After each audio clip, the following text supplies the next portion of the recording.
नमस्कार दोस्तों। आज की कहानी बहुत ज़्यादा महत्वपूर्ण है। शब्दों का महाभारत।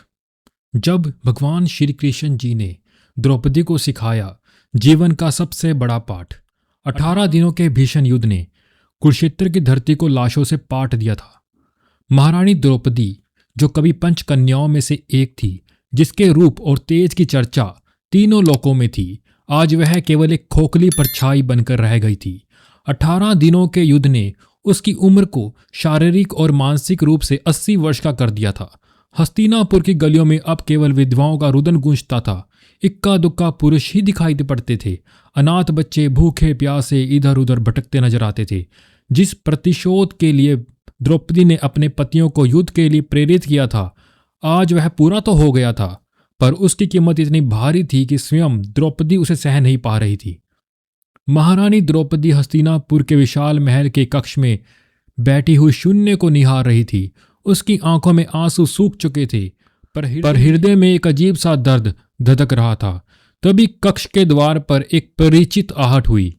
द्रौपदी ने मुड़कर देखा तो भगवान श्री कृष्ण वहां खड़े थे। अपने सखा को देखते ही द्रौपदी का सारा धैर्य टूट गया। वह दौड़कर श्री कृष्ण जी से जा लिपटी और फूट फूट कर रोने लगी। श्री कृष्ण जी ने चुपचाप उसके सिर को सहलाते हुए उसे रोने दिया। कुछ समय बाद उन्होंने द्रौपदी को अपने से अलग करके समीप के पलंग पर बिठा दिया। द्रौपदी व्याकुल स्वर में बोली, यह क्या हो गया सखा? ऐसा तो मैंने कभी सोचा नहीं था। मैं तो केवल अपने अपमान का बदला लेना चाहती थी, पर यह विनाश। श्री कृष्ण जी ने गंभीरता से कहा, नियति बहुत क्रूर होती है पंचाली। वह हमारे सोचने के अनुरूप नहीं चलती। वह तो हमारे कर्मों को परिणामों में बदल देती है। तुम प्रतिशोध लेना चाहती थी और तुम सफल हुई द्रौपदी। तुम्हारा प्रतिशोध पूरा हुआ। सिर्फ दुशासन और दुर्योधन ही नहीं, बल्कि सारे कौरव ही समाप्त हो गए। तुम्हें तो प्रसन्न होना चाहिए।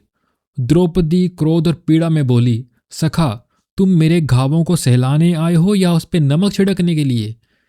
श्री कृष्ण जी बोले, नहीं द्रौपदी, मैं तो तुम्हें वास्तविकता से अवगत कराने आया हूं। हमारे कर्मों के परिणाम को हम दूर तक नहीं देख पाते, और जब वे हमारे सामने होते हैं तो हमारे हाथ में कुछ नहीं रहता। द्रौपदी सिर झुकाकर बोली, तो क्या इस युद्ध के लिए पूर्णतः मैं ही उत्तरदायी हूं श्री कृष्ण? श्री कृष्ण जी बोले, नहीं द्रौपदी, तुम स्वयं को इतना महत्वपूर्ण मत समझो। यह युद्ध कई कारणों से हुआ, लेकिन अगर तुम अपने कर्मों में थोड़ी सी दूरदर्शिता रखती तो स्वयं इतना कष्ट नहीं पाती। द्रौपदी ने उत्सुकता में कहा, मैं क्या कर सकती थी कृष्ण?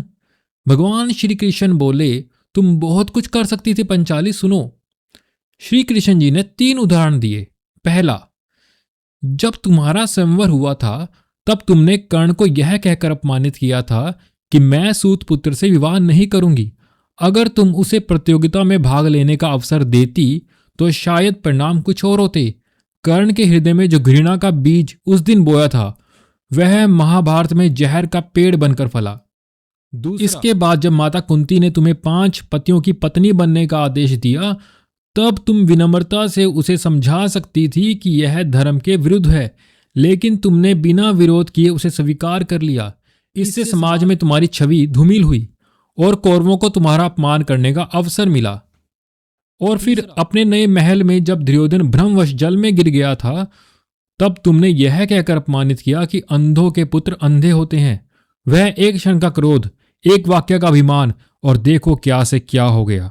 उस अपमान ने दुर्योधन के मन में इतनी ज्वाला भर दी थी कि उसने तुम्हारा चीरहरण करवाया, और फिर यह भीषण युद्ध। श्री कृष्ण जी ने द्रौपदी के कंधे पर हाथ रखते हुए कहा, द्रौपदी, हमारे शब्द भी हमारे कर्म होते हैं। हमें अपने हर शब्द को बोलने से पहले तौलना चाहिए, अन्यथा उसके दुष्परिणाम स्वयं को नहीं बल्कि पूरे परिवेश को दुखी करते रहते हैं। संसार में केवल मनुष्य ही एकमात्र ऐसा प्राणी है जिसका जहर उसके दांतों में नहीं, उसके शब्दों में है। इसलिए शब्दों का प्रयोग सोच समझकर करें। ऐसे शब्दों का प्रयोग करें जिससे किसी की भावना को ठेस ना पहुंचे। द्रौपदी चुपचाप सुनती रही।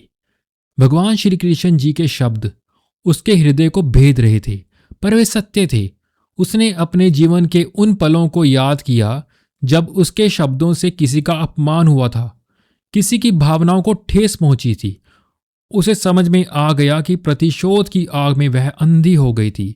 उसने केवल अपना दर्द देखा, दूसरों के दर्द को नहीं। उसने केवल अपना अपमान देखा, दूसरों का अपमान नहीं। श्री कृष्ण जी ने अंत में कहा, याद रखो पंचाली, महाभारत केवल युद्ध में नहीं लड़ा गया।